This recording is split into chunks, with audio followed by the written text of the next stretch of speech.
The bones were human. Hazel Moreau knew this with the same certainty she knew her stolen mare was about to bolt instinct, honed by 6 days of running, 6 days of calculating survival against impossible odds. The rib cage splayed like grasping fingers skull-positioned to watch the trail with empty sockets, femurs crossed in deliberate warning. Someone had built a message here in Bronze Canyon, and every nerve in Hazel's body screamed turn back. She couldn't. Behind her was Gerald Blackwood, lumber baron, collector of beautiful things, and the man whose engagement ring had felt like shackles. Ahead was Willow Gap, where rumors said a woman could disappear into work, and no one asked questions about bruises or midnight escapes. The bones asked questions too, just different ones. White woman, stolen horse, treaty land, blood moon season. The voice came from shadow, made solid, a man materializing from camouflage so perfect, Hazel's breath stopped. Lakota dressed in buckskin and cavalry boots, face carved from watchfulness and old grief. His Spencer rifle wasn't aimed, but the threat was clear. Which offense should I address first? Hazel's hand moved toward the derringer in her boot. The canyon's open territory. Was. 1868 Fort Laramie Treaty returned this land. He stepped closer, and she saw scars crossing his knuckles. Fight scars, survival scars. The bones tried warning you. Think, calculate. What does he want to hear? I saw the Denver Treaty map. It showed this canyon in territorial jurisdiction. Her voice stayed level through pure will. Maps lie. Something flickered in his eyes. Not hostility exactly, but exhaustion with a system built on cartographic fraud. Especially territorial maps drawn by men who profit from erasing boundaries. Hazel made a choice that would either save her or kill her. The bones aren't about trespassing. They're about something worse. About Willow Gap. The rifle lowered fractionally. How does a runaway seamstress know that? Because I've spent 6 days calculating whether starvation is worse than whatever those bones are warning about. She met his eyes. And because my father was a frontier doctor before alcohol killed him, I learned to read death before I learned to read men. She paused. These people didn't die quickly. No, they died asking questions about water rights and mercury poisoning. He began dismantling the bone shrine with reverent efficiency. I'm C-10, scout tracker, and currently the only person documenting that Nicodemus Vale is systematically poisoning Willow Gap's water supply to maintain his monopoly. The words hit like physical force. Mercury contamination in drinking water. 2 pounds per shipment diverted from mining operations into the distribution system. Citan's voice went flat. Tremors, cognitive decline, respiratory failure, classic quicksilver symptoms spread across 47 people. My brothers, he gestured at the bones, tried confronting Vale. This was his response. Mercury. Father's voice echoed through memory. Quicksilver's the silent killer, Hazel. Dose it right, and death looks like a dozen other ailments. Let me guess, Hazel said slowly. The spring rises on treaty land Vale's illegally claiming. He routes water through his mine, contaminates it just enough to keep people sick, and dependent, eliminates anyone who organizes resistance. You're quick. Citan finished wrapping the bones. Also useful. A white seamstress could get close to Vale's operations, access his ledgers, copy his records, find proof that survives federal court. While you document the treaty violations from outside. Two-sided pressure, legal and evidential. He studied her with unnerving intensity. But this is a death sentence if we fail. Vale has 12 guns, territorial law bought and paid for, and a system that treats native testimony as less credible than white lies. Every survival instinct Hazel possessed screamed to keep riding. Find a different town, a different name, a different future built on invisibility. Instead, she thought of her father, treating patients who couldn't pay, dying broke and ashamed. Of Gerald Blackwood's hands on her throat, his whisper that beautiful things were meant to break. Some traps you walk into, others you spring yourself. "What do you need?" she asked. Sitan's mouth might have quirked toward a smile. Someone brave or desperate enough to volunteer for suicide. Apparently, I just found both. They rode toward Willow Gap as the sun bled out across Bronze Canyon, turning stone to the color of old violence and fresh determination. Behind them, the bones rested quiet. Ahead, a town full of poisoned people waited, and somewhere in that trap, evidence existed that could break a man who thought he owned water itself. Let's see if he owns death as completely. Vale's Emporium rose from Willow Gap's dust, like a fever dream whitewashed lumber in a landscape that had surrendered to brown, 2 stories of declared dominance. The sign read, "Nicodemus Vale, Mining Mercantile Water Distribution. Fair prices, God's mercy." God's mercy. Right. Inside smelled of lamp oil, cedar, and something chemical that made Hazel's sinuses burn. Behind the counter stood a girl, 16, maybe 17, with hands that trembled as she measured flour. Mercury tremor. Early stage. "Help you, miss." The girl's voice carried Eastern refinement, fighting Western exhaustion. Before Hazel could answer, footsteps descended the stairs, measured deliberate, the tread of someone who owned every surface he walked on. Nicodemus Vale looked like civilization playing dress-up in the desert. 40-ish, handsome in the way wolves are beautiful before they bite, suit tailored for Denver, but worn here like armor. His eyes calculated Hazel's value in seconds, assessing threat, use, weakness. He's done this before. Evaluated people like livestock. "A seamstress," Vale said, not asking. "Looking for work in a town that can barely feed itself." "How desperate are you, Miss Moreau? Hazel Moreau." She kept her posture proud despite 6 days' dust. "Desperate enough to work, not desperate enough to lie about my skills. I mend, I tailor, I work fast and clean. Everyone works desperate here. Water's expensive, living's expensive. Survival's a daily negotiation with debt." He moved closer, too close, deliberately invading space. "But you're educated, running from something with reach, probably a husband who hasn't learned to let go of property he thinks he owns. Don't react. Don't give him leverage. Give him, I work for wages, not sympathy. Wages buy 3 days' water, then you're in debt like everyone else." His smile showed teeth. "But I admire calculation in a woman." Bernadette fetched the sample bag. The girl vanished with visible relief.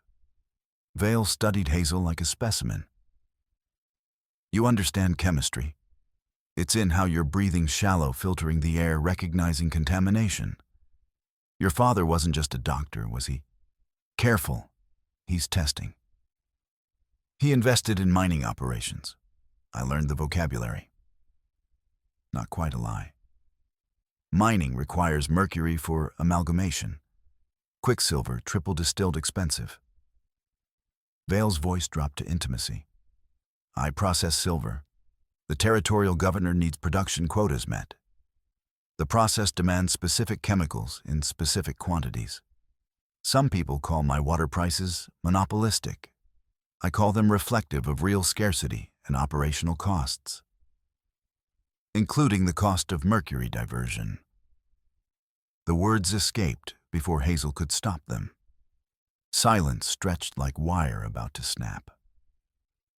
Then Vale laughed, genuine surprise in the sound. "You're either stupidly bold or intelligently testing boundaries. Which is it, Miss Moreau?" "I'm someone who knows amalgamation processes don't consume all purchased mercury. There's always waste, spillage loss. Smart operators track it." She met his eyes. Smarter operators find alternative uses for chemicals they're already buying. such as, "This is it. Commit or retreat. Water treatment. Purification. Ensuring distribution systems stay manageable." She let the word hang. Vale's expression shifted calculation, becoming something darker, more interested. "Bernadette?" The girl reappeared with a bag of damaged textiles. "Show me what you can do," Vale ordered. "Best repair by sunset gets you the job. Exceptional work gets you bookkeeper duties, managing inventory, reconciling accounts, tracking chemical supplies." He headed for the door. 1 gallon water daily charged against wages. Theft of water costs 3 fingers. Territorial law calls it civil dispute outside their jurisdiction. The door's bell chimed cheerfully as he left. Bernadette exhaled shakily. "You shouldn't have mentioned Mercury. People who ask about Mercury end up in Bronze Canyon." "How long have you worked here?" Hazel was already sorting Repair's canvas coat, fire-damaged, reeking of chemical sweetness. Mercury vapor, oxidized into the fabric itself. 8 months. Since debt consumed my father's freight business. Vale bought the debt, and now Bernadette's hands fluttered, trembling worse. "Everyone shakes here eventually. Doctor says it's altitude, women's nerves, anything except the truth. Which is mercury poisoning from contaminated water. Everyone knows. No one proves it. Last month, miners tried organizing a committee. They disappeared." Bernadette's voice dropped. Bronze Canyon. The bones. Hazel threaded her needle with steady hands, muscle memory taking over, while her mind calculated angles and odds and the precise architecture of Vale's control. He documented his own crimes. Arrogant or confident both. "Tell me about the town," she said aloud. "Who's sick, who's loyal, who might talk if asked correctly?" Bernadette began talking names, debts, leverage points, and the entire structure of Vale's trap, laid out by a 16-year-old girl who'd learned to read power through survival. Outside, the sun climbed toward brutal noon. In the red cliffs beyond town, Citan was mapping treaty boundaries and preparing legal documentation. Here, Hazel stitched canvas with mathematical precision, each pull of thread an act of infiltration. The coat took shape under her hands, repair so clean the damage became invisible. If only people could be fixed as easily. But people couldn't. They could only be freed one piece of evidence at a time. 3 nights later, alone in Vale's storeroom with lamp turned low, Hazel found the proof. The ledger hid behind loose boards bound in oiled canvas pages, dense with 2 distinct handwriting styles. Left column mercury purchases from San Francisco. Right column distribution amounts for amalgamation. The math was simple and damning. 20 pounds purchased, 18 pounds used, 2 pounds unaccounted for. Every shipment, 6 months, 73 shipments total.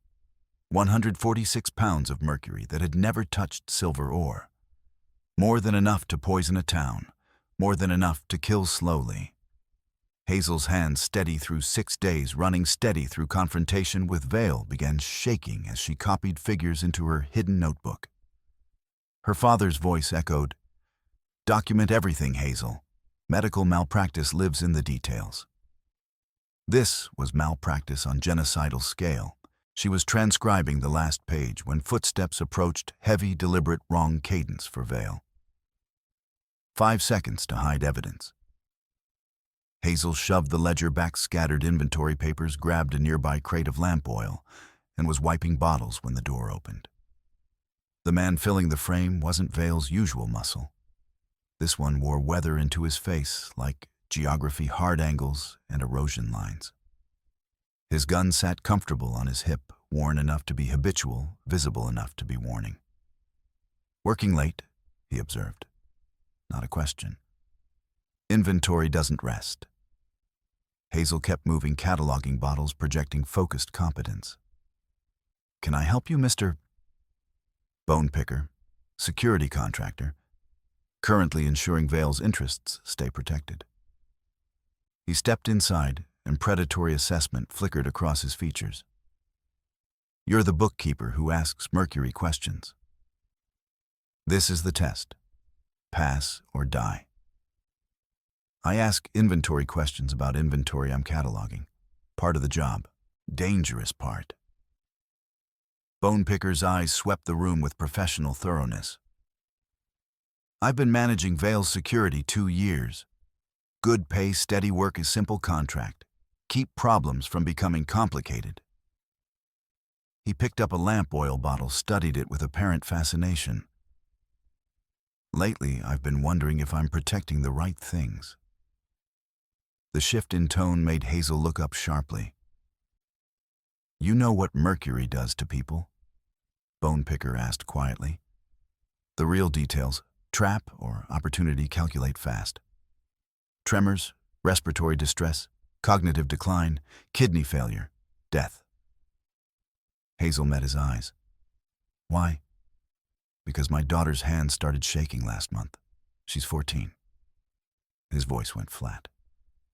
Lives in the minor housing Vale provides as benefit. Drinks the water he distributes. And now she's dying the same slow death I've watched 40 others die.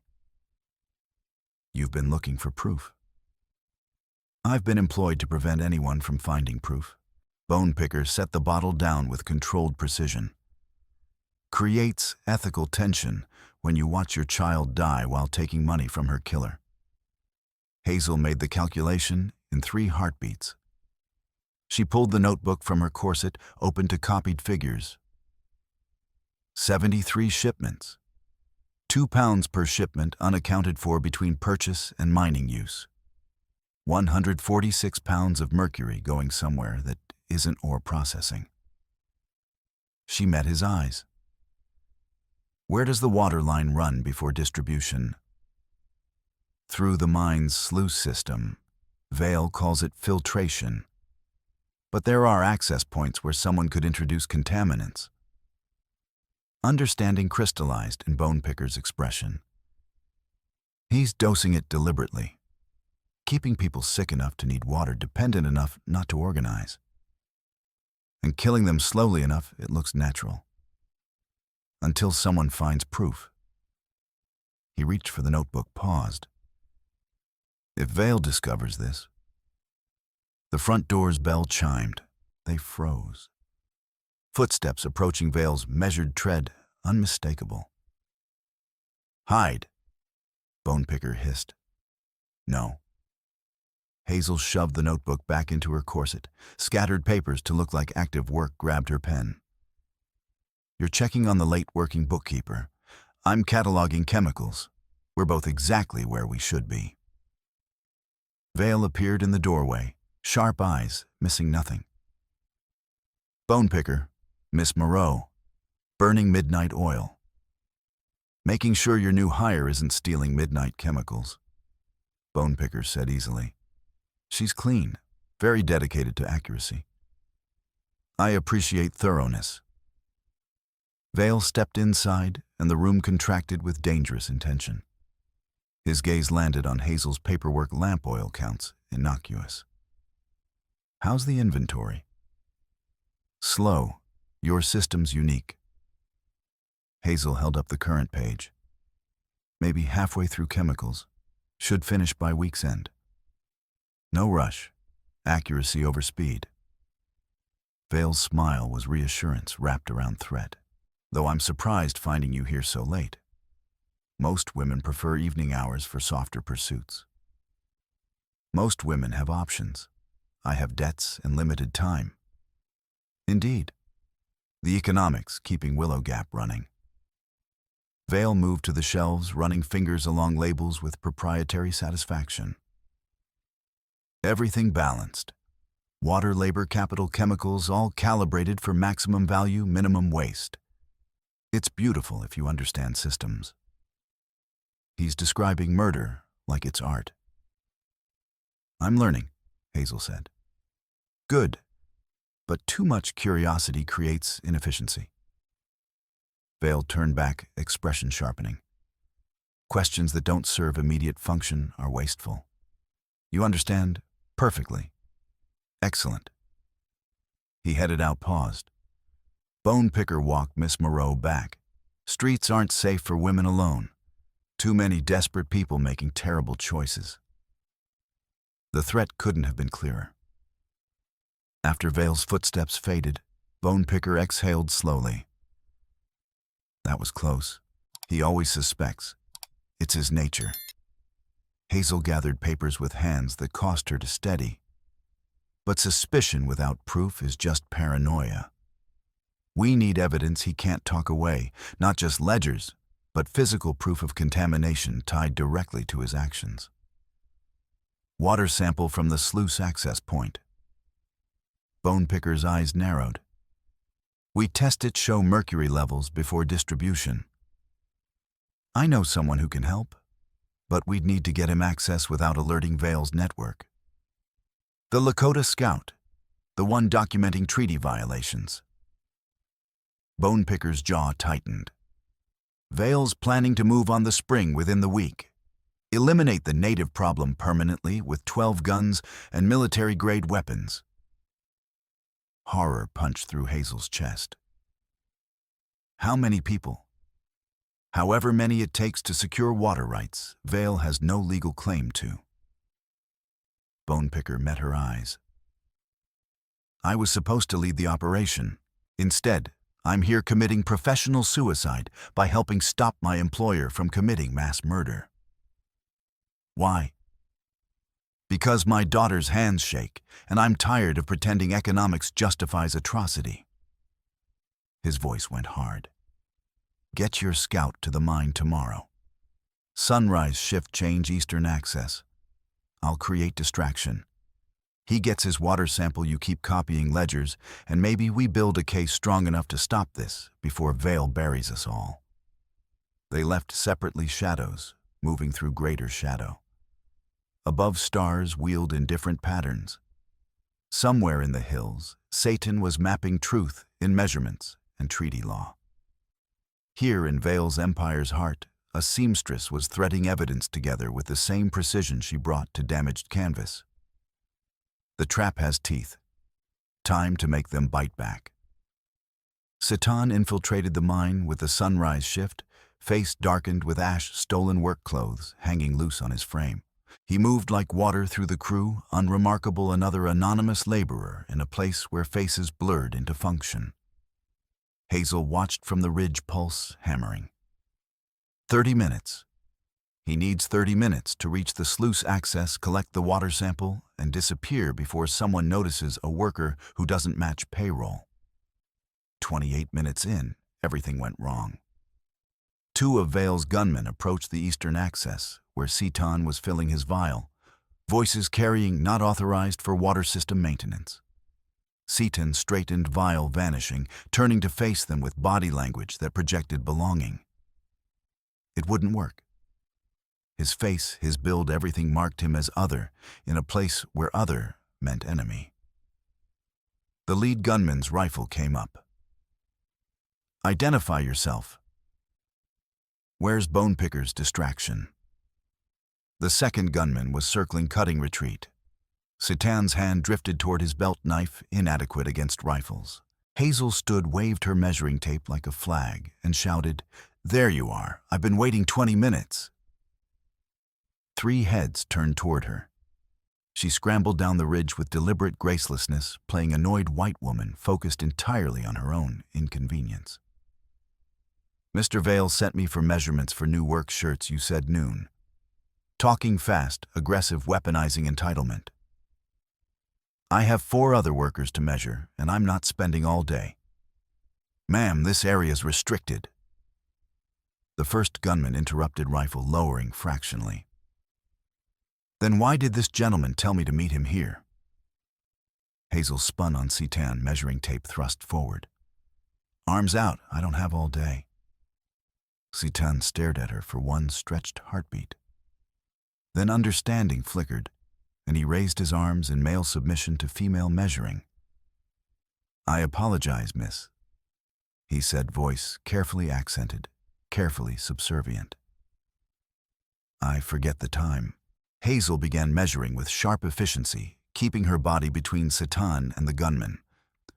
Under her breath, sample secure. Yes. Walk toward town when I finish. Don't run. She announced measurements loudly, wrapped her tape, dismissed him with a wave. Satan left walking, not running, toward the town road. Hazel turned to the gunman with her brightest smile. Now, Mr. Vale's list says I need measurements from you gentlemen as well. They let her measure them. Both of them. Stood compliant while she made a show of recording numbers she'd forget immediately watching Satan's figure disappear. She'd made it 20 yards from the mine when the explosion hit. The blast came from deep inside a gut-shaking whump that vomited dust and smoke from the main shaft. The alarm bell began its frantic clanging, and suddenly the entire complex was chaos. Men running toward disaster, away from disaster, organized panic. Bone picker's distraction, 30 seconds late but devastating. In the confusion, no one watched a seamstress on a ridge. Hazel ran.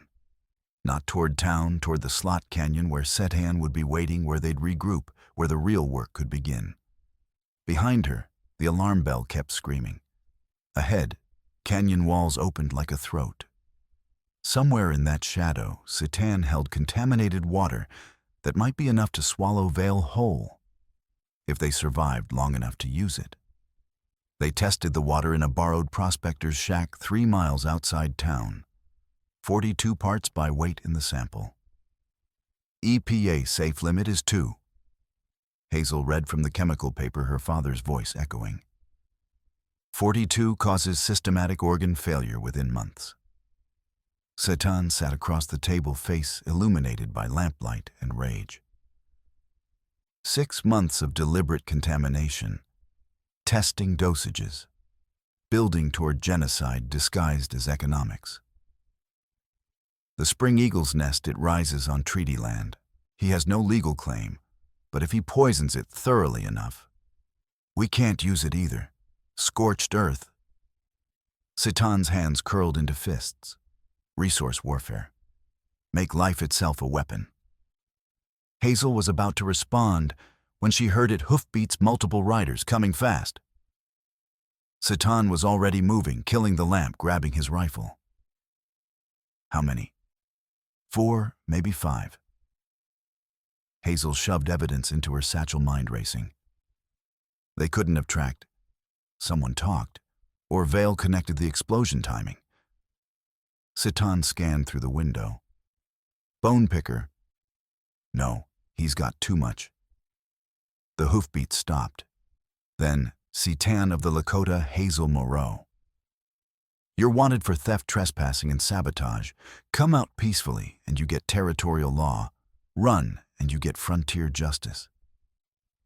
The voice belonged to Kettering Vale's lead enforcer, a man who made examples, not arrests. Back door, Satan breathed. 3 seconds before breach. They ran, out through the rear entrance, into darkness, smelling of sage and coming storm. Behind them, wood splintered. Their east side. Gunfire erupted, muzzle flash strobing reality into nightmare fragments. A bullet passed close enough to stir Hazel's hair. Then Satan's hand was dragging her toward rocks where their horses waited. They mounted, moving, no time for anything but speed. Satan led them into a dry wash, using terrain for cover.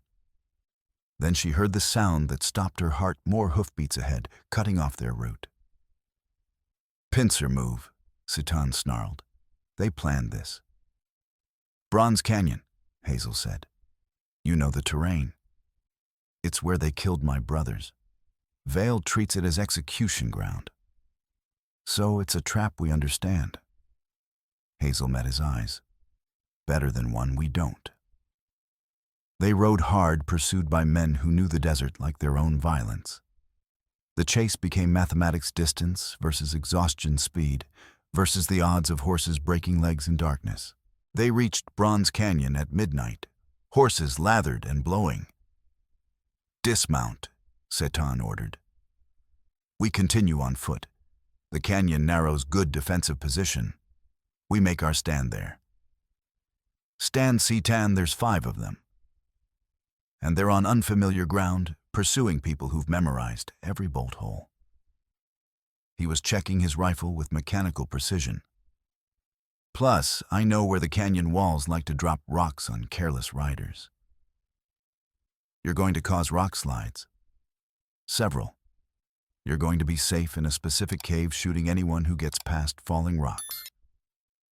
He pressed his spare rifle into her hands. Stay alive. Only job that matters. When this is over, we're having words about you walking into obvious danger. When this is over, we're having words about you creating distractions that nearly got you killed. Setan touched her face, briefly, gesture so swift she might have imagined it. Don't die in this canyon. Dramatically unsatisfying. Then he was gone, melting into shadow. Hazel found the cave a slot with perfect sight lines and settled in, rifle aimed at nothing, waiting. The pursuers arrived 10 minutes later, entering with the confidence of men who'd hunted here before. Kettering's voice echoed. They're cornered canyon dead ends. We take our time, clear every hiding spot. Alive? Someone asked. Vale said neutralize the problem. Didn't specify condition of bodies. From higher up, sound like thunder, the first rock slide hitting as riders passed beneath an overhang. Tons of destabilized stone obeying gravity's invitation. 2 horses and riders caught in the cascade, screams and dust. Ambush, defensive positions. The remaining 3 scattered, taking cover, rifles searching darkness. 1 rider broke from cover, trying to retreat. Setan's shot took him from the shoulder, clean hit that dropped him immediately. In the rocks, return fire. Bullets spanged off stone, wild, shooting at shadows. Hazel tracked muzzle flashes, calculating positions, waiting. There, Kettering moving toward her cave, having spotted the perfect ambush point, and assuming the scout would use it. Hazel let him come within 15 feet. Looking for someone? Kettering spun, gun rising. Hazel fired. The rifle's kick surprised her, but the shot flew true, catching Kettering's leg. He went down hard, weapon skittering. Don't move. Hazel emerged, rifle aimed at his chest. Hands visible. Kettering stared with shocked fury. You're dead. When Vale finds out. When federal authorities find out Vale's been poisoning an entire town, I don't think my self-defense will register as concern. Hazel kept the rifle steady despite her hammering heart. Where's Bone Picker? Bone Picker's dead. Savage satisfaction in Kettering's voice. Vale found his notes, figured out he'd turned. Killed him this afternoon, made it look like mining accident. The world tilted. Bone Picker, who'd risked everything for his daughter, who provided the distraction that saved Seaton, who died buying them hours. His daughter, Hazel heard herself say. Is she? Vale's custody, insurance. Anyone who helps you or the scout answers through their families. Kettering's smile was a wound. You're not fighting a man. You're fighting a system. Systems don't lose to individuals with rifles. From deeper in the canyon, more gunfire, Seaton engaging the last 2 pursuers. Then silence. Systems break when enough individuals refuse to accept them, Hazel said. Pretty philosophy. Won't save you when... The shot came from outside, punching through Kettering's chest mid-sentence. Hazel spun, rifle rising, and saw Seaton in the cave entrance, face smeared with dust and blood, eyes empty except necessity. He was going to keep talking, Seaton said flatly. We don't have time. Bone Picker's dead. Vale has his daughter. I heard. Seaton moved past her, checking Kettering's body for supplies. Which means we're out of allies. Vale knows we have evidence, and he's escalating to hostages. He straightened, face grim. We need to move fast. Get evidence to federal authorities before Vail silences everyone. Nearest federal marshal is Santa Fe. 5 days hard riding. Then we make a different play. Sitan met her eyes. Telegraph office. Wire the Bureau of Indian Affairs, territorial governor, federal marshals, everyone simultaneously. Flood the zone so Vail can't suppress it all. That's suicide. That's the only move that works when you're outnumbered. Terrible certainty in his voice. But it requires one of us creating distraction large and loud enough that the other reaches the telegraph office. One of us dies creating that distraction. Hazel thought of Bone Picker dead for helping, of his daughter trapped, of 42 parts by weight in the sample killing Bernadette and Sarah, and dozens whose names she'd never learned. We go together, she said. Both of us, both directions. You hit the mine's mercury stores, destroy his supply. I take evidence to telegraph, send messages. We meet at Eagle's Nest after. And if we don't survive, then whoever lives finishes the job. Hazel handed back his rifle. We win together, or someone wins alone. But we don't surrender. Sitan studied her for a long moment. Your father would be proud. He died trying to help people who couldn't pay. Died broke and ashamed. Hazel's voice caught. I'd like to think he'd have chosen differently with company instead of grief. Then let's not make his mistakes. Sitan offered his hand. Together until the end. However it ends.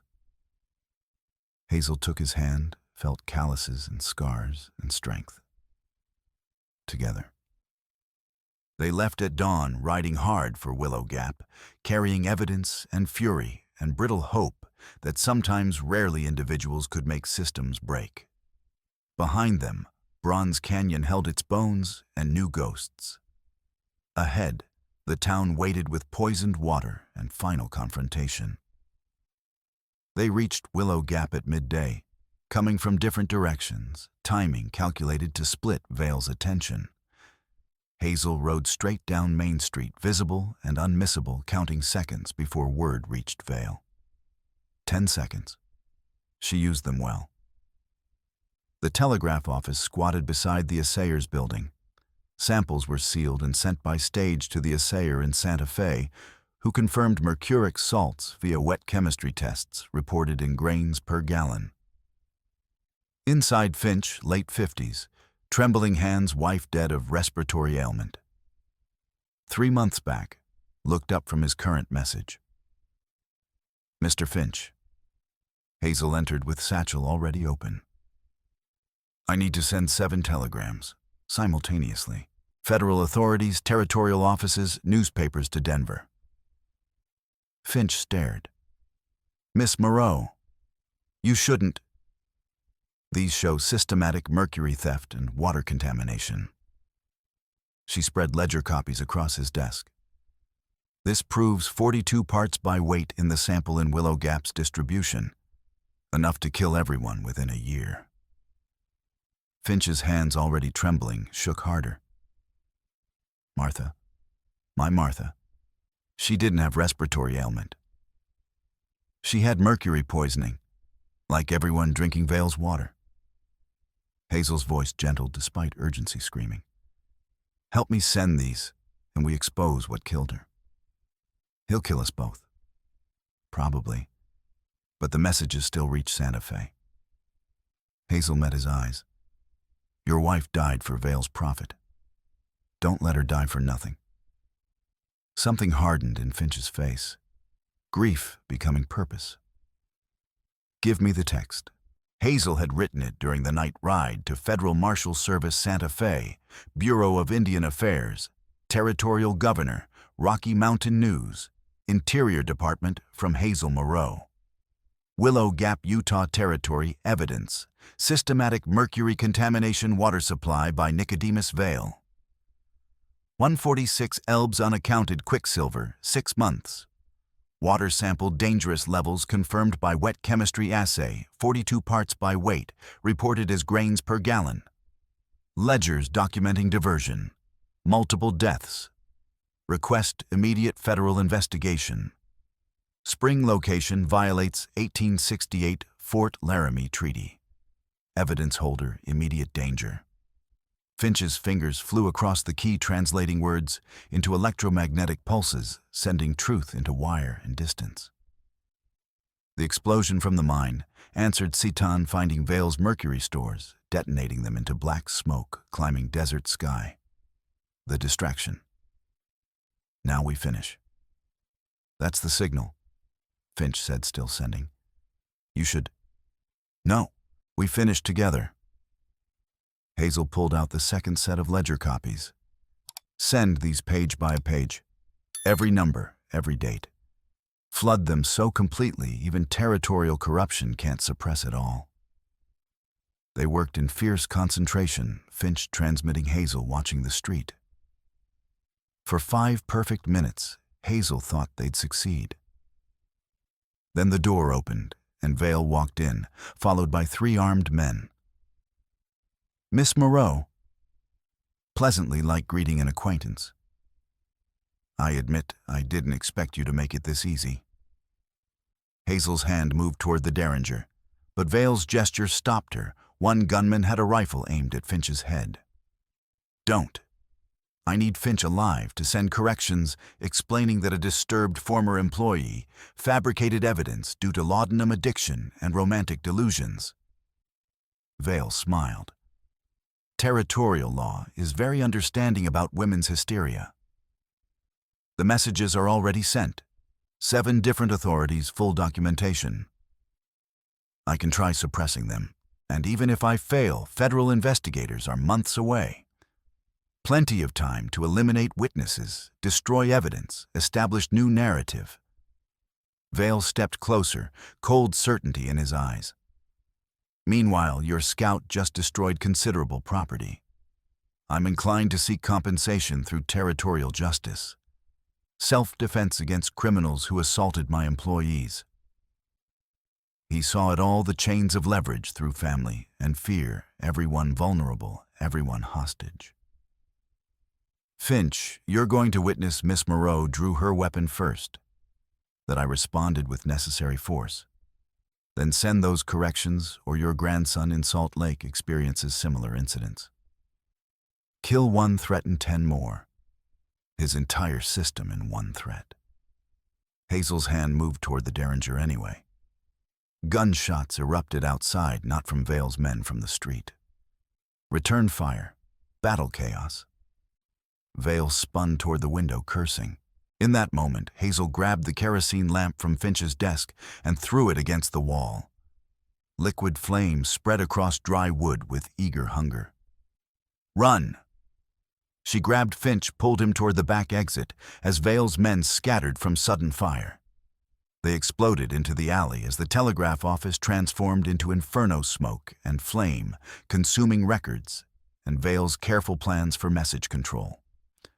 Behind them, Vale screamed orders, put it out, save the equipment. But Hazel was already dragging Finch toward the livery stable, survival instinct, overriding everything except forward motion. They reached the stable to find Citan waiting, face blackened with explosive residue rifle in hand, 3 riderless horses beside his own, and blood soaking through his shirt. New wound, deep spreading. Your distraction was subtle, Hazel managed. Says the woman who set the telegraph office on fire.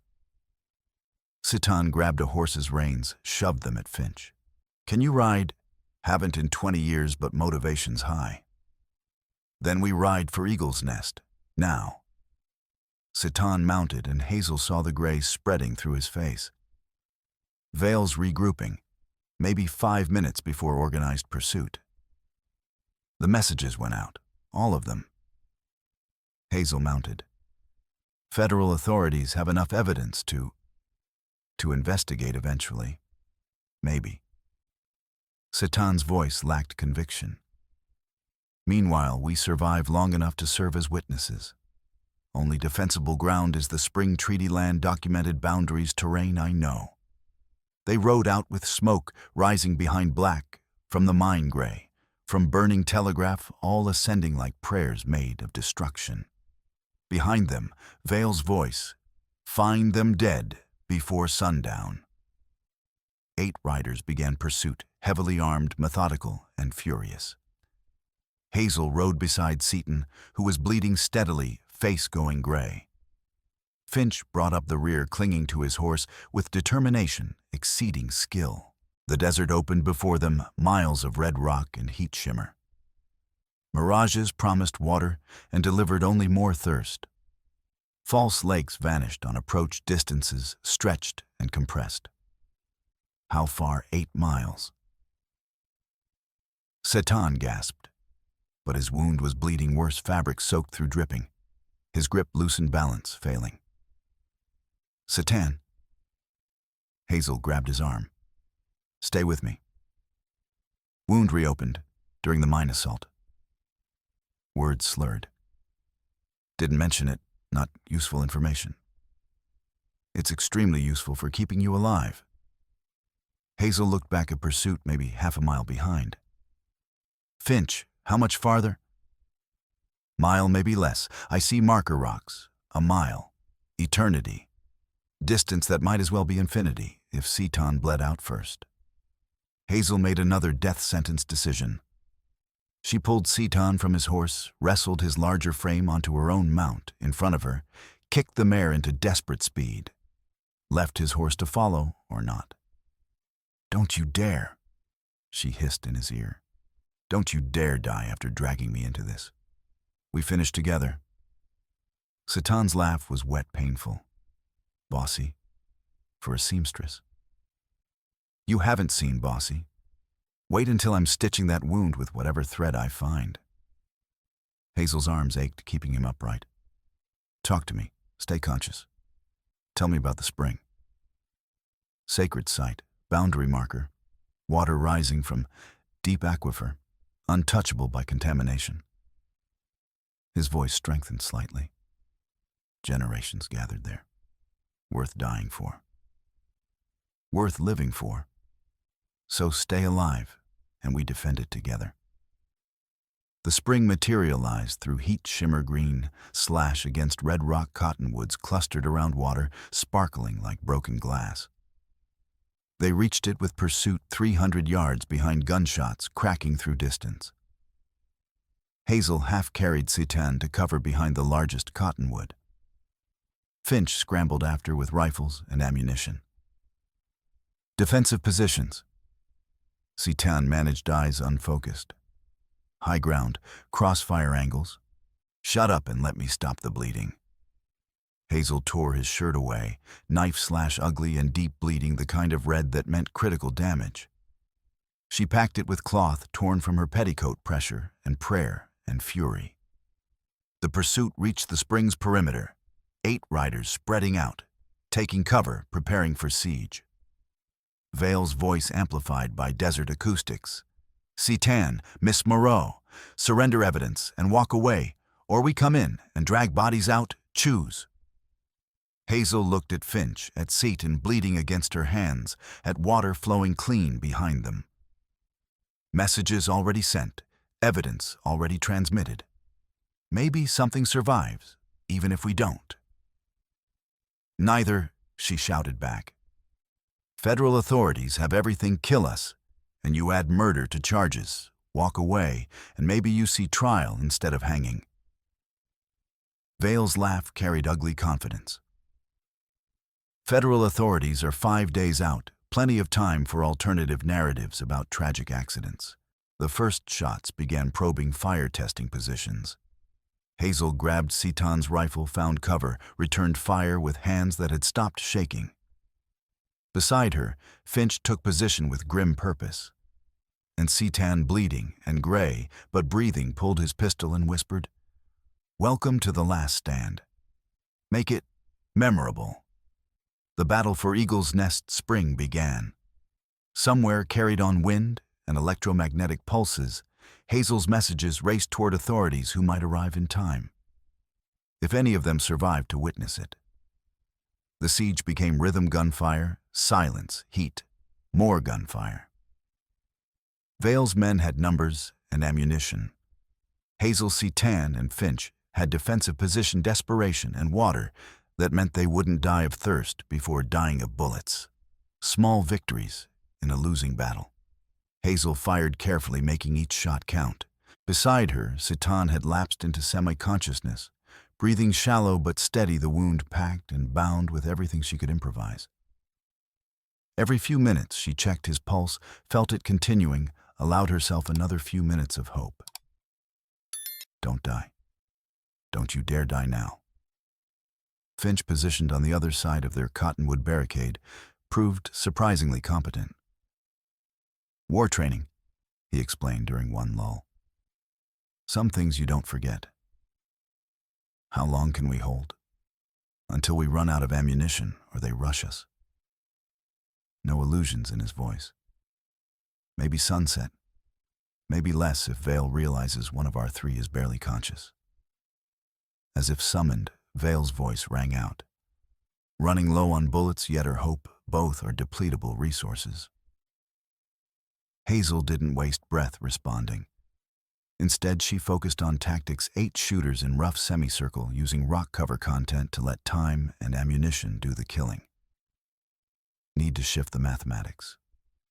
Setan, she said quietly, not expecting response. If you can hear me, if you've got brilliant tactical wisdom about defending sacred sites, now would be excellent timing. His eyes opened, fever-bright but focused. Fire. What? Burn the approach brush. Force them to advance through open ground or retreat. His hand moved weakly toward the spring. Water's right there. Control the burn. It was insane. It was possibly brilliant. Hazel looked at the landscape, dry sage and brittle grass, creating natural tinder between the spring's green zone and the rocks where Vale's men sheltered.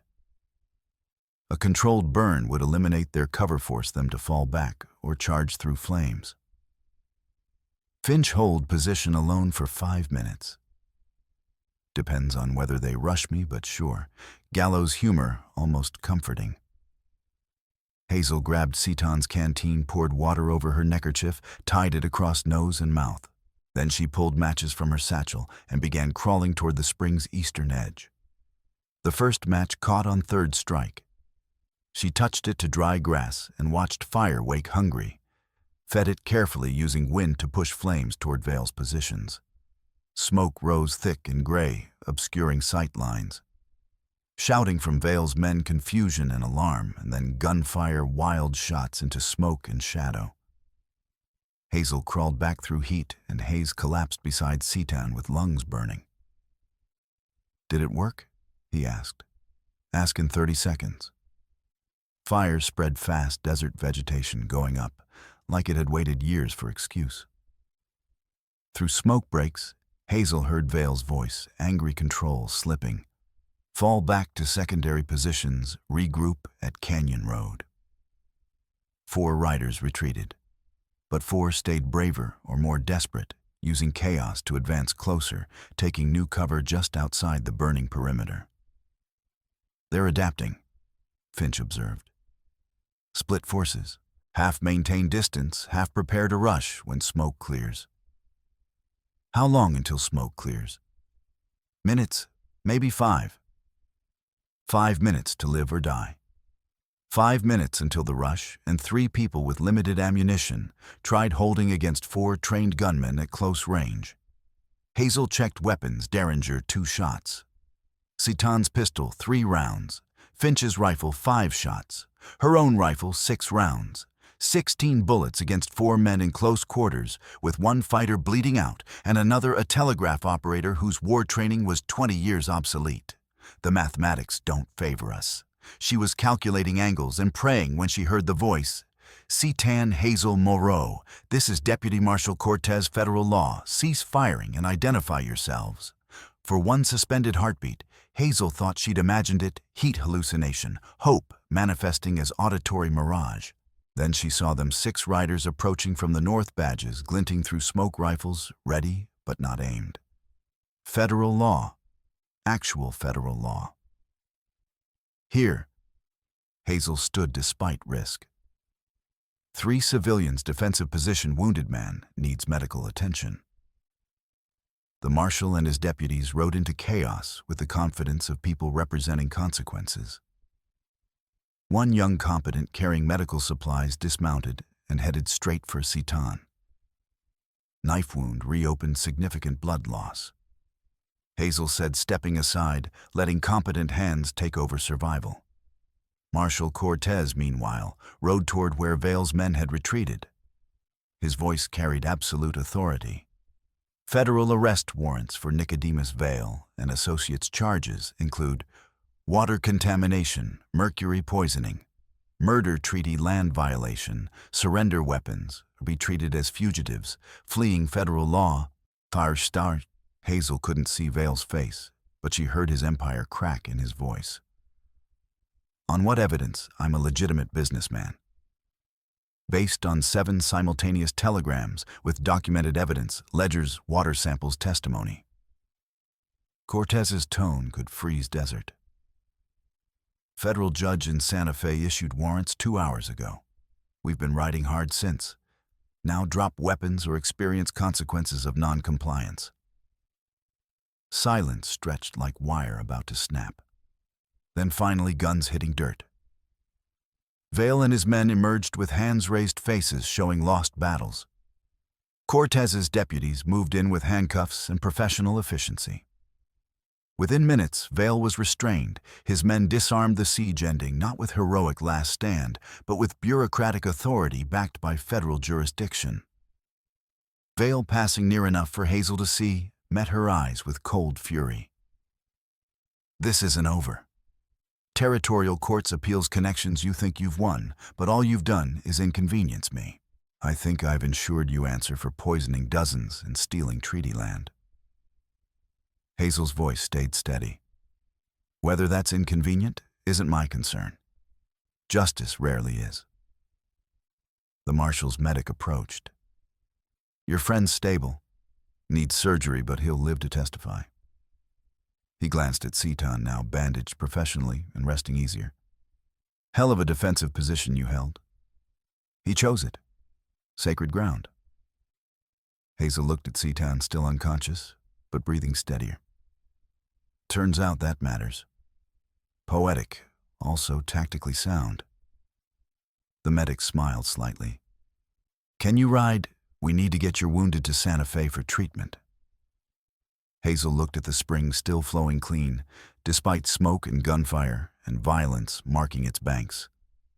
Water rising from deep aquifer, untouchable by poison, flowing toward whatever future we bought. Yes, she said. I can ride.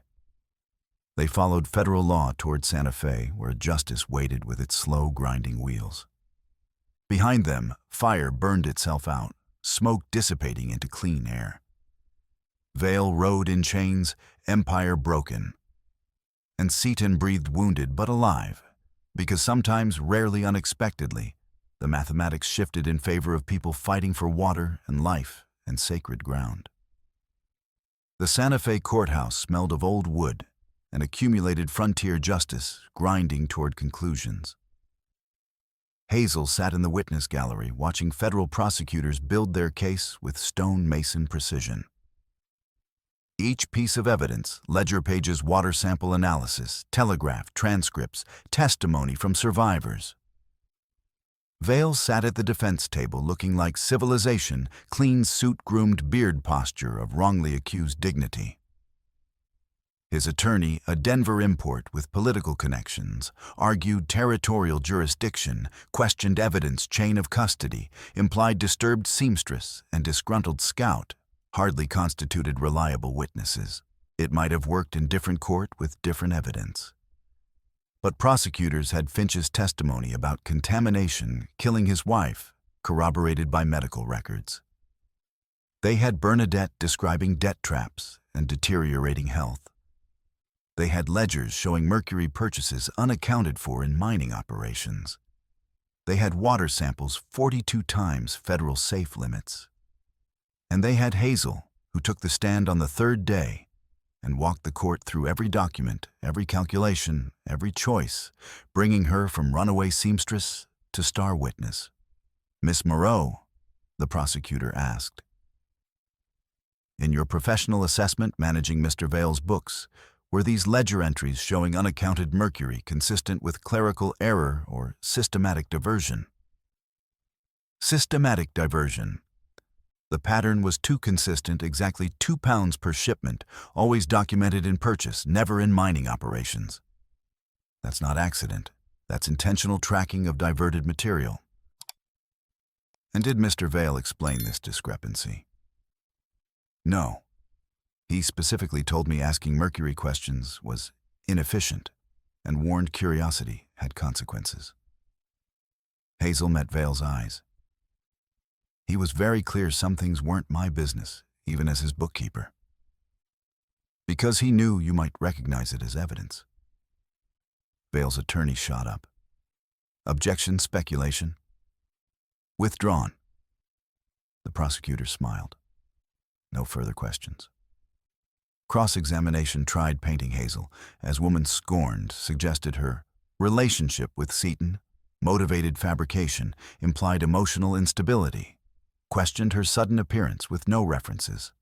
Hazel answered each insinuation with documented facts, voice-level hands steady. "My personal history is irrelevant to mercury purchases, shown in Vale's own ledgers, written in his own hand, stored in his own storeroom. Water sample was tested by 3 independent laboratories. Medical evidence shows mercury poisoning in 47 residents. My motivations don't change chemistry." On the 5th day, Seaton testified. He'd spent 2 weeks recovering from surgery knife wound repaired by competent doctor. Now he walked to the stand with only slight favoring of his side, wearing clean shirt and complicated dignity. The prosecutor took him through treaty documentation 1868, Fort Laramie Treaty specific boundaries, federal survey maps, showing Eagle's Nest within designated Lakota territory. Vale's systematic violations through water diversion and mining. "Mr. Seaton, in your capacity as treaty compliance monitor, did you attempt addressing these violations through official channels before taking actions leading to this trial?" "I filed 14 formal complaints with Bureau of Indian Affairs over 8 months. Documented boundary violations, water theft, contamination with survey measurements and samples.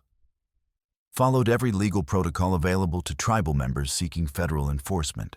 Seaton's voice held no emotion, just flat recitation of habitual failure.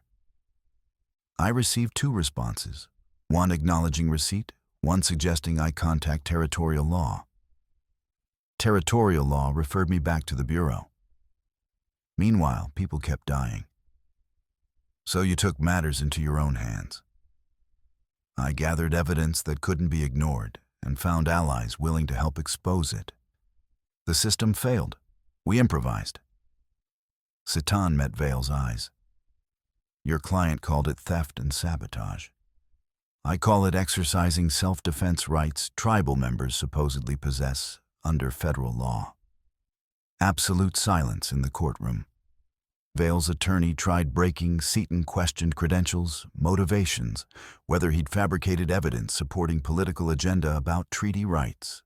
Seaton answered with devastating precision, producing documentation for every claim, citing specific treaty articles from memory-forcing retreat into technical objections, sounding increasingly desperate.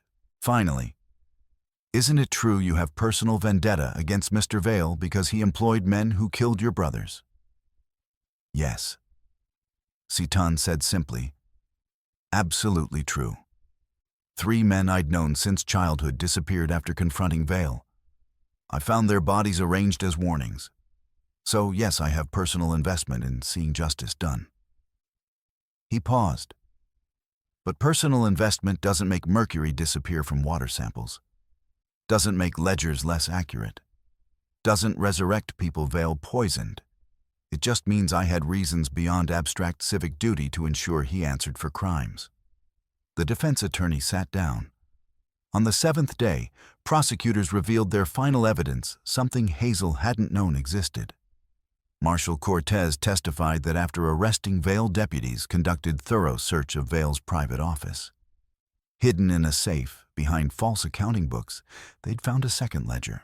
This one, Cortez explained, holding up black leather journal, documents the intentional contamination schedule. Dates, amounts, distribution points. Mr. Vail tracked his poisoning operation with same attention to detail he applied to mining. The courtroom erupted. Vail's attorney objected illegal search, inadmissible evidence. But the prosecutor calmly walked through proper warrant execution chain of custody 3 witness signatures. The second ledger was admitted. In it, written in Vail's own hand, Mercury Introduction 2, ELBs per water distribution cycle, graduated doses to maintain dependency without acute fatality. Scheme to control trade and labor, increased water sales, reduced labor agitation, long-term keeping the town dependent and docile. Keeping the town dependent and docile. Written explicitly. No ambiguity. Vail had documented his own systematic murder. The defense collapsed. No legal maneuvering could explain away a journal where defendant literally wrote out crimes in procedural detail. The jury deliberated 40 minutes. Guilty on all counts: water contamination, mercury poisoning, negligent homicide 16 counts, violation federal treaty law, attempted murder of federal witnesses. The judge sentenced him the next morning. Nicodemus Vail, you've been convicted of crimes representing not merely individual violence, but systematic assault on the town's health, federal law, and basic human dignity. You turned water, the most fundamental requirement for life, into weapon of control and profit. You poisoned people, slowly documented their suffering, continued operations with full knowledge of deaths you caused. The judge paused, looking at Vail with something like disgust. Prosecution recommended 20 years hard labor.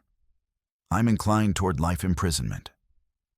However, given systematic nature of your crimes and documentary evidence of premeditation.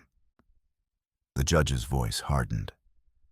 I'm sentencing you to death by hanging sentence carried out in 60 days pending appeals. The courtroom exploded. Gasps, cheers, shouting. Hazel sat frozen, watching Vail's face drain of color, watching his certainty finally crack into realization that systems could break, that individuals with evidence and courage could win against money and connections.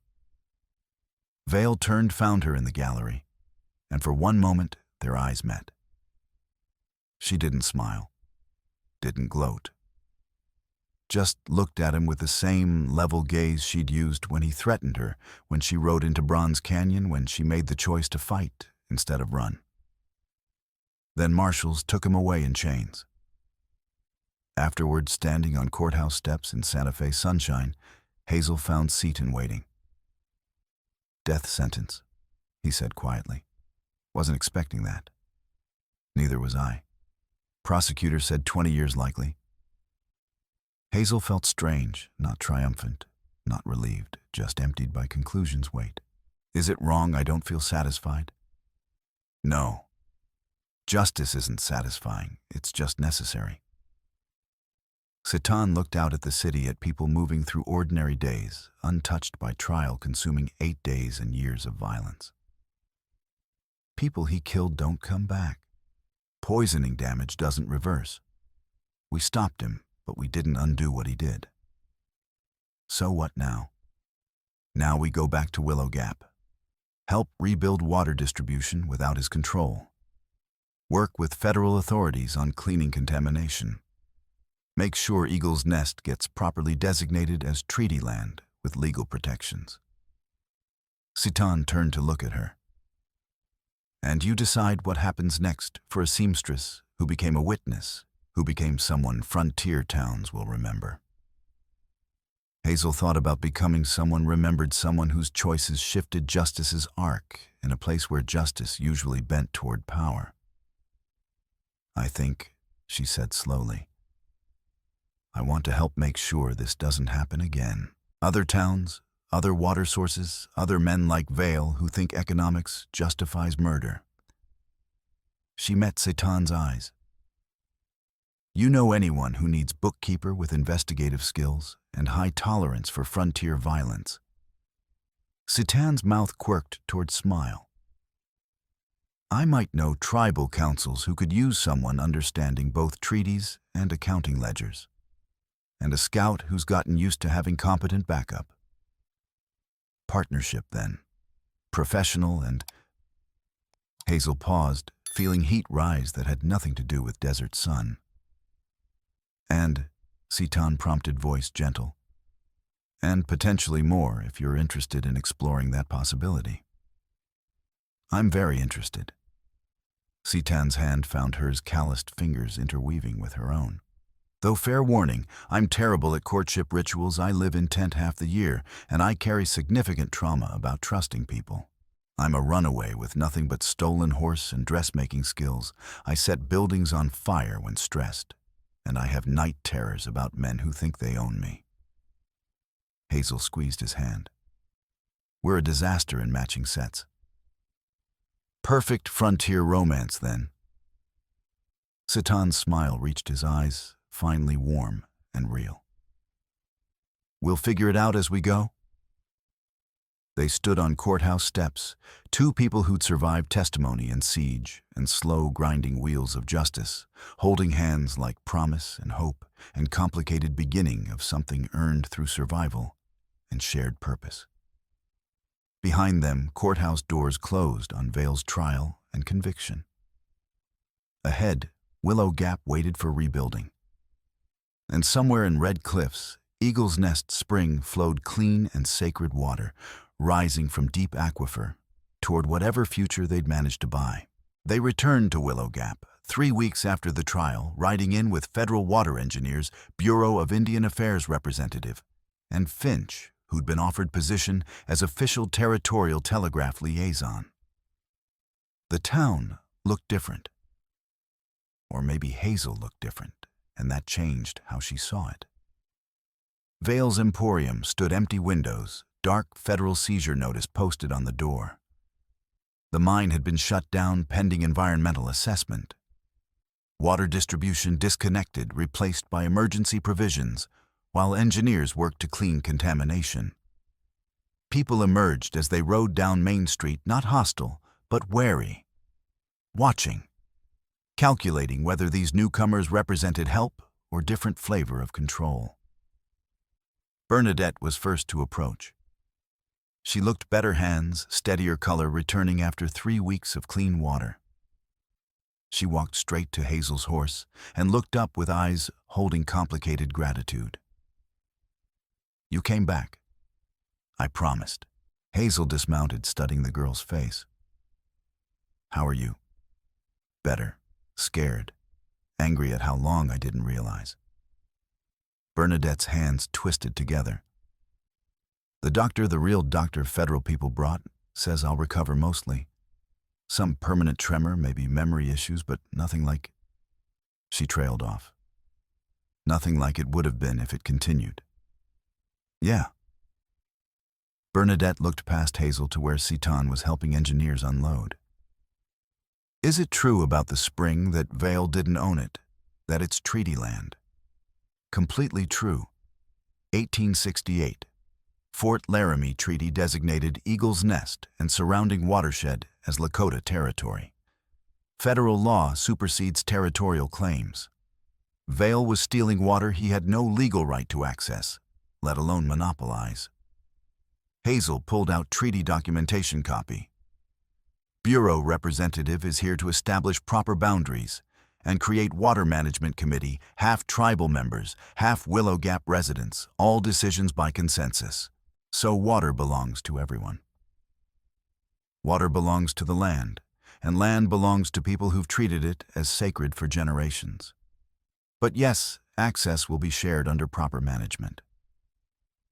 Hazel paused. It'll be adjustment. No more single owner charging monopoly rates. But also no more poisoning, no more debt traps, no more dying for someone else's profit. Bernadette nodded slowly. What about us people who worked for Vail, who couldn't say no because of debt? Are we punished? No. Federal judge issued clemency for anyone operating under coercion or economic duress. Your debts to Vail are void. You can't owe money to criminal enterprise. You're free. Hazel watched hope and disbelief war across the girl's face. It's over, Bernadette. The trap's broken. The girl started crying quiet tears, carrying months of fear and exhaustion. Hazel held her while she shook, thinking of all the people trapped by Vail's system who'd survived on hope they were too frightened to believe.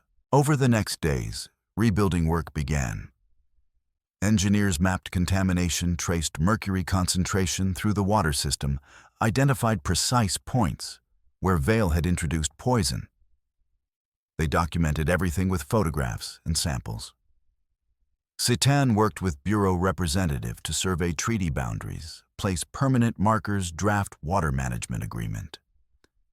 Hazel found herself pulled into negotiations, her bookkeeping skills suddenly valuable for creating transparent accounting systems, her experience with Vail's methods useful for identifying and dismantling debt structures he'd left behind. "You're good at this," the Bureau representative observed one evening, watching Hazel work through tangled property lien. "Building systems instead of just tearing them down. I've spent my life fixing things. Seams, accounts, broken structures."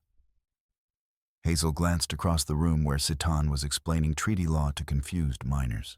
"This is just larger scale. Larger. Ever considered doing it professionally? Interior departments always looking for people understanding frontier economics and unafraid to challenge corruption?" Hazel looked at Citan.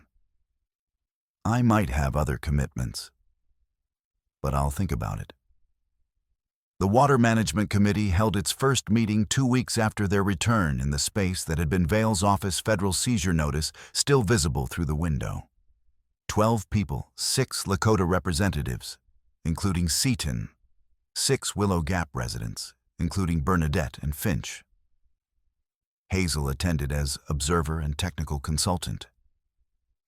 The first hour was tense years of Vail's propaganda, and territorial prejudice didn't evaporate because a judge signed papers.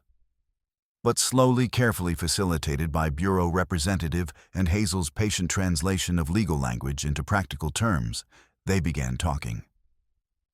About water rights and usage rates. About sustainable draw from the spring. About monitoring systems and dispute resolution. About what it meant to manage shared resource when history between groups was fraught with violence and broken promises. "We need guaranteed access," one miner said. "Can't run town without reliable water." "And we need protection against another Vail," Citan replied. "Someone deciding economic efficiency justifies poisoning. Only way that works is if control isn't centralized. So we share control. But how do we decide when we disagree?" "Consensus," Hazel suggested. "Nothing moves forward without majority agreement from both groups. Forces compromise instead of domination." They argued another hour, but eventually grudgingly, uncertainly agreed to try. The committee's first act was commissioning proper testing equipment for monthly water quality monitoring. Second was establishing free water rations for families below certain income threshold. Third was creating emergency response fund for contamination incidents paid for by mining operation fees. It wasn't perfect, wasn't even particularly efficient. But it was shared, transparent, built on principle that water was too important to be owned by any single person or group. Watching them work through details and disagreements, Hazel felt something unfamiliar hope lasting past immediate crisis. She found Seaton that evening at Eagle's Nest, Spring, sitting beside water with quiet stillness she'd learned meant he was processing something heavy. "Committee's going to work," she said, settling beside him. "Messy and slow, but they're committed. Because they saw what happens when one person controls everything." Complicated satisfaction in Seaton's voice. Fear's powerful motivator, even for good outcomes. cynical or practical? Both. Welcome to frontier political philosophy. He looked at her, and in fading light, his expression was uncertain in a way she'd never seen. Hazel, I need to say something before I lose courage. Her heart kicked. Okay. I'm going back to scouting. Tribal councils need someone documenting treaty violations, and there are a dozen other towns in situations similar to Willow Gap water monopolies, land theft, systematic abuse under territorial law. He paused. It's dangerous work. Long periods away from any stable home, and it might get me killed by the next veil I challenge. I know. I was there when the last one tried. Right. So you understand when I say... Satan took breath. I want you to come with me, as partner professional and personal. Someone who can handle bookkeeping and evidence gathering while I do legal documentation. Someone who won't run when it gets dangerous, because you've already proven you're terrifyingly brave about walking into situations that should scare you more. Hazel stared. That's possibly the worst romantic proposition I've ever heard. I warned you I'm terrible at courtship rituals. Satan's mouth quirked. But I'm sincere. I want to build something with you, life partnership, maybe eventually something looking like family, if we survive long enough. I'm just very aware I'm offering life involving considerable risk and minimal comfort. As opposed to my other options, which are... Hazel ticked off on fingers. Return east to be hunted by Gerald Blackwood. Stay in Willow Gap as woman who destroyed their economy. Take government job in Santa Fe processing paperwork for people who'll patronize my frontier experience. She met his eyes. Or ride with you, challenge corrupt systems, help people trapped like I was, and maybe build something that matters with someone treating me like equal partner instead of possession. When you list it like that, I sound almost appealing. You are appealing. Terrifyingly competent, ethically uncompromising good in crisis, excellent at tactical planning. Heat rose in Hazel's face. Also, you have very nice hands, and I've spent several weeks thinking about what it might be like to kiss you. Have you?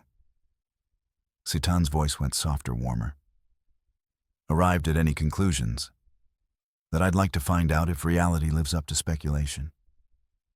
Well, Satan shifted closer, hand cupping her face with unexpected gentleness. Let's test the hypothesis.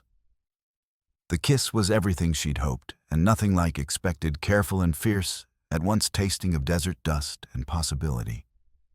His hand steady on her face, while hers found his shoulders.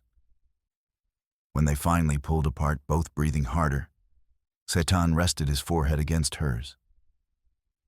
That was worth the wait. Hazel finished. And worth whatever comes next. They sat beside the spring as darkness settled, fully holding each other with careful certainty of people who'd survived enough to know what they were choosing. Around them, Willow Gap began slow healing. Above, stars emerged like promises. And water kept flowing clean and sacred toward whatever future they'd managed to claim. 6 months later, Hazel stood on the porch of the small house they'd built near the spring, half Anglo construction, half Lakota design, reflecting the partnership that created it. She was sewing decorative pieces instead of survival repairs. The sampler stretched across her lap, showed Eagle's Nest Spring in careful cross-stitch water rendered in shades of blue and silver, surrounded by text in both English and Lakota. Water is life. Life is sacred. Courage is shared. Satan emerged carrying 2 cups of coffee, moving with easy confidence of someone whose wound had healed cleanly. He'd been working with tribal council all morning, documenting another treaty violation 3 territories over. Mail came, he said, handing her a cup and thick envelope with federal postmark. Looks official. Hazel opened it, scanning quickly, then slower with growing smile. Interior Department. They're offering Joint Position Frontier Water Rights Investigator. Both of us officially sanctioned to document monopolies and treaty violations across Western territories. She looked up. With federal badge authority and guaranteed legal support, they're actually paying people to do what we've been doing for free. Apparently, our documented success in resolving Willow Gap's situation has impressed people in Washington who care about territorial reform and tribal rights. Hazel kept reading. Salary, travel expenses, access to federal resources, and it specifically notes we'd be working as equal partners. Setan took the letter, read himself something like wonder crossing his face. They're serious. Federal government wants us to challenge their own territorial corruption. Some parts, anyway. The parts remembering treaties are supposed to mean something. Hazel set down her sewing. What do you think? I think we'd be fools to turn it down. And I think 6 months ago we were running for our lives, and now we're being offered official sanction to keep doing what almost got us killed. Setan pulled her close, tucking her against his side. Also, I think I'm grateful every day you rode into Bronze Canyon instead of around it. If I'd known you were lurking there with rifles and treaty documentation, I might have chosen differently. Liar. You'd have done exactly what you did, because you've never been able to ignore people who need help. Setan kissed the top of her head. It's one of your more terrifying qualities. They sat in comfortable silence, watching the spring flow, listening to voices from town, where Bernadette and Finch were teaching water committee literacy classes, another innovation ensuring everyone could read treaties and accounting records themselves. Willow Gap had transformed in 6 months. The mine reopened under federal supervision with proper safety and fair wages. Water distribution ran clean, managed by committee with monthly town meetings for transparency. Debt traps dismantled, replaced by community fund for people facing hardship. It wasn't perfect. Arguments still erupted. Some old-timers resented Lakota interference. Economic recovery moved slowly, but people had stopped shaking, had stopped dying of mysterious tremors and cognitive decline, had started believing water could be shared instead of weaponized. Small victories, the kind meaning everything. We should say yes, Hazel said finally. To Interior Department, do this properly with resources and authority. Agreed. Though I'm keeping the tent for when federal paperwork gets unbearable. As long as tent has room for 2. Always. Setan stood, pulled her up with him. Come on, let's write acceptance before I remember all the ways this could go wrong and lose my nerve. Inside, they composed response together, Hazel's neat handwriting, translating shared thoughts into official language.